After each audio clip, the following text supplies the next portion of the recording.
भाजपा के प्रदेश अध्यक्ष और योगी सरकार के जल शक्ति मंत्री स्वतंत्र देव सिंह का आज बाढ़ क्षेत्र में निरीक्षण प्रस्तावित था सीतापुर में, लेकिन अचानक उनका निरीक्षण कैंसिल कर दिया गया है। क्यों कैंसिल हुआ है निरीक्षण? हम सीधे जुड़ रहे हैं इंडिया के अटॉर्नी चीफ पंकज सिंह गौर से, जो देंगे पूरी जानकारी।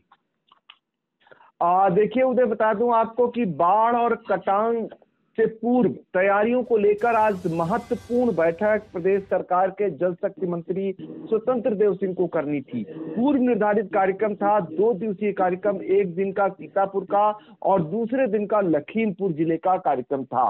और आपको बता दें कार्यक्रम आ चुका था, तैयारियां चल रही थी, लेकिन इसी बीच आज कैबिनेट की बैठक है जिसके चलते शायद आज कार्यक्रम को निरस्त करना पड़ा है जल शक्ति मंत्री को। क्योंकि आपको बता दें कि सीतापुर और लखीमपुर ये वो जनपद हैं जो बाढ़ से सर्वाधिक प्रभावित होते हैं, जो नेपाल से छोड़े जाने वाले पानी के चलते यहाँ पर नदियां कहर बरपाती हैं हर साल, और जिससे कई गांव जलमग्न हो जाते हैं और कई गांव और घरों का अस्तित्व मिट जाता है।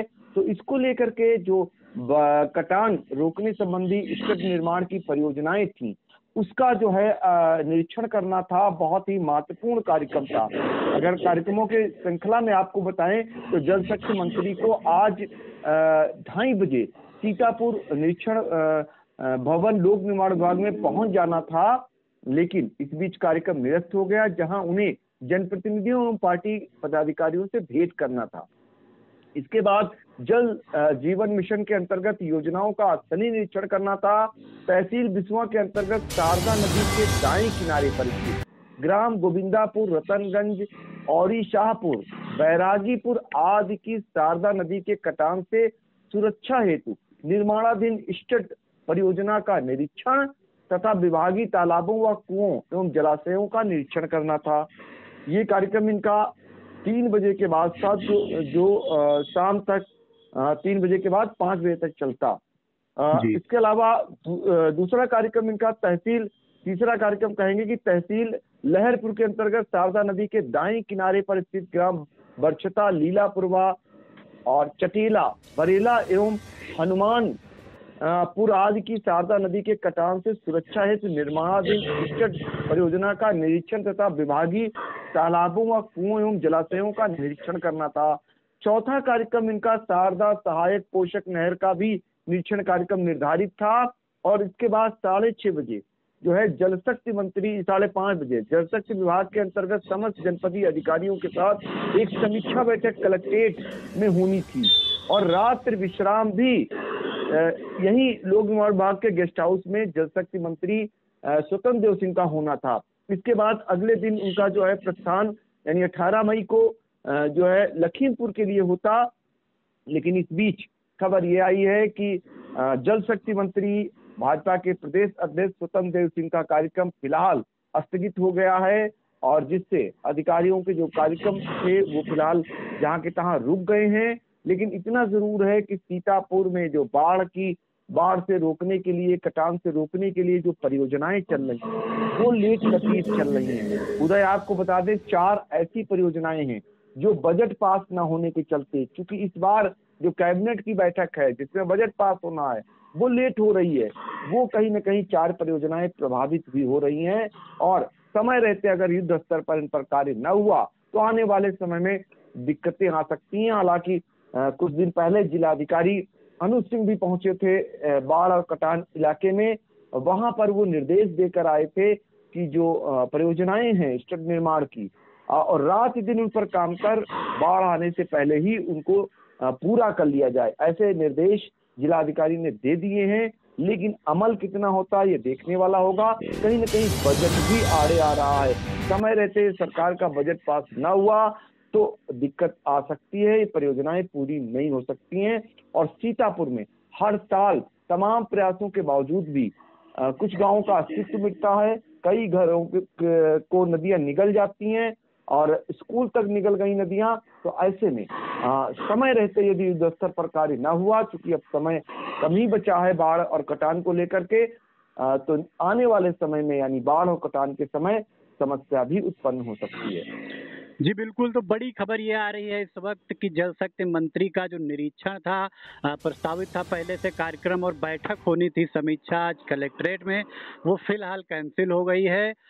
एक बड़ा सवाल ये भी निकल के आ रहा है कि हर साल ये देखने में आता है कि बाढ़ जुलाई में मानसून आ जाता है, तो मानसून में बाढ़ आती है लेकिन जो स्टड के निर्माण कार्य हैं, जो बाढ़ रोधी कार्य हैं वो बाढ़ आने के 1 डेढ़ महीने पहले से ही क्यों शुरू किए जाते हैं? जबकि पूरा साल उनके पास समय रहता है सरकार के पास, प्रशासन के पास। ये कार्य शुरू होते हैं 1 डेढ़ महीना पहले तब तक बाढ़ आ जाती है, आधे कार्य बाढ़ में पानी में बह जाते हैं, अगले साल फिर वही होता है। ये का क मतलब इसको क्या कहेंगे आप? बिल्कुल, ये कहीं न कहीं जो कहते हैं कि भ्रष्टाचार का घुन भी कह सकते हैं और ये सब कुछ सुनियोजित होता है। आपको बता दें कि सबको पता है कि जो नेपाल से बैराजों में पानी छोड़ा जाता है, उसके कारण जो सीतापुर की शारदा नदी है, घाघरा नदी है, ये नदियाँ उफनाती हैं, चौका नदियाँ हैं। इसके बाद 3 तहसीलें लहरपुर, बिसवा और महमूदाबाद में कई गाँव जलमग्न होते हैं और कई गाँव कटान की चपेट में आते हैं, जिनको रोकने के लिए योगी सरकार ने स्टड निर्माण की करोड़ों की परियोजनाएं पास की। क्षेत्रीय विधायक हैं सेवता से ज्ञान तिवारी और इसके अलावा अगर बात करें लहरपुर में पूर्व के जो विधायक रहे भारतीय जनता पार्टी के सुनील वर्मा और अब महमूदाबाद में भारतीय जनता पार्टी की ही विधायक हो गई हैं आशा मौर्य। ये लोग प्रयास करते रहते हैं। इसमें सबसे ज्यादा प्रयास ज्ञान तिवारी जो विधायक सेवता हैं, उन्होंने कई परियोजनाओं को पास कराया, लेकिन समय रहते पूरा नहीं होती है। कहीं न कहीं सिंचाई विभाग की दूरदर्शी नीति कहें या फिर भ्रष्टाचार की बात करें, वो उस दिन का इंतजार करते हैं कि बाढ़ आने के समय काम करो और आधी चीजें उसी में बह जाती हैं। तमाम प्रयास सरकार ने भी किया, ड्रोन से निगरानी रखी और कई बार निरीक्षण हुए। पूर्व के जल शक्ति मंत्री ने भी निरीक्षण किया था, डॉक्टर महेंद्र सिंह ने, और पूर्व में कई निर्देश दे आए थे। जिले की प्रभारी मंत्री हुआ करती थी स्वाति सिंह, वो भी निरीक्षण के लिए पहुंची थी। नोडल अधिकारी जो थी वो भी निरीक्षण के लिए पहुंचती थी क्षेत्र में। बावजूद इसके जिलाधिकारी के अलग निरीक्षण होते थे, एडीएम के अलग निरीक्षण होते थे, बावजूद इसके समय रहते बाढ़ और जो कटान है, कटान खासकर कटान पर जो कार्य हो रहा है, करोड़ों की जो स्टड निर्माण की कार्य चल रही, परियोजनाएं चल रही हैं, वो पूरी नहीं हो पाती। ये कहीं न कहीं प्रश्न चिन्ह है। इस बार भी देखना होगा। जिलाधिकारी साफ तौर पर कहे आए हैं कि रात में भी काम हो, जनरेटर लगा करके काम हो। तो अब ये देखना होगा कि इस पर कितना अमल होता है, ये फिलहाल समय बताएगा। लेकिन आपने जो प्रश्न उठाया है, ये बहुत ही मौजू प्रश्न है और ये हर कोई पूछता है, आम नागरिक भी पूछता है और लोगों को ये कचोटता है कि आखिर जो सिंचाई विभाग है वो उस समय क्यों जागता है जब दरवाजे पर बाढ़ आती है। इसके क्या कारण है, इसके क्या मायने हैं? क्या बजट लेट में मिलता है या फिर विभाग द्वारा लेट लतीफी की जाती है, कहीं उसमें खाने कमाने की गुंजाइश बनी रहे, इसलिए किया जाता है। पूर्व की परियोजनाओं पर तमाम भ्रष्टाचार के गंभीर आरोप भी लग चुके हैं।